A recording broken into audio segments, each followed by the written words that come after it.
Iran ఇంకెన్ని రోజులు యుద్ధం చేస్తుందో అసలు కనీసం దాని దగ్గర ఆ సీన్ ఉందా? ఆలోచన ఉందా?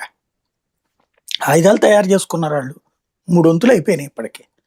హుహు. ఎందుకని ఇప్పుడు మిస్సైల్ వదిలేసి డ్రోన్ల మీద పడుతున్నారు? డ్రోన్లతోనే దాడులు చేస్తున్నారు. డ్రోన్లు ఇంకా కూడా చేసుకోవచ్చేమో. ఎన్ని రోజులు చేస్తారు? ఉక్రెయిన్ రష్యాని గెలవగలిగిందా? ఇరాన్ అమెరికాని ఏం గెలుచుద్ది? ఇరాన్ ఇజ్రాయెల్ని ఏం గెలుచుద్ది? మనకేంటంటే ఒకటి ఇదివరకు అమెరికా మీద అపారమైన ప్రేమ ఉండేది. ఈ మధ్యన ట్రంప్ మనోళ్ళని డిపోర్టేషన్ చేయడం లాంటివి చేశాక విరక్తి వచ్చేసింది మనకి.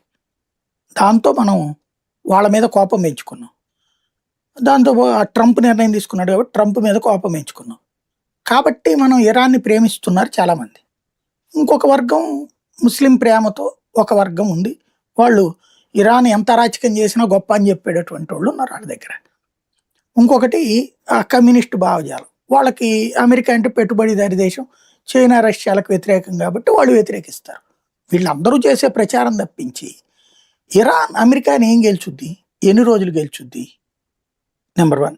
నెంబర్ 2, అమెరికా లేకపోతే ప్రపంచంలోని ప్రతి దేశం ఆఫ్ఘనిస్తాన్ అవుతుంది. ప్రపంచంలోని ప్రతి దేశము అదేది సిరియా లాగా తయారవుతుంది, యెమెన్ లాగా తయారవుతుంది, లెబనాన్ లాగా తయారవుతుంది, పాలస్తీనా లాగా తయారవుతుంది. ఇది గుర్తుపెట్టుకోవాలి.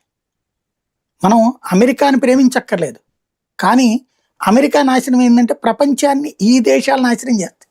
ఇప్పుడు అమెరికాని బ్లాక్మెయిల్ చేసిన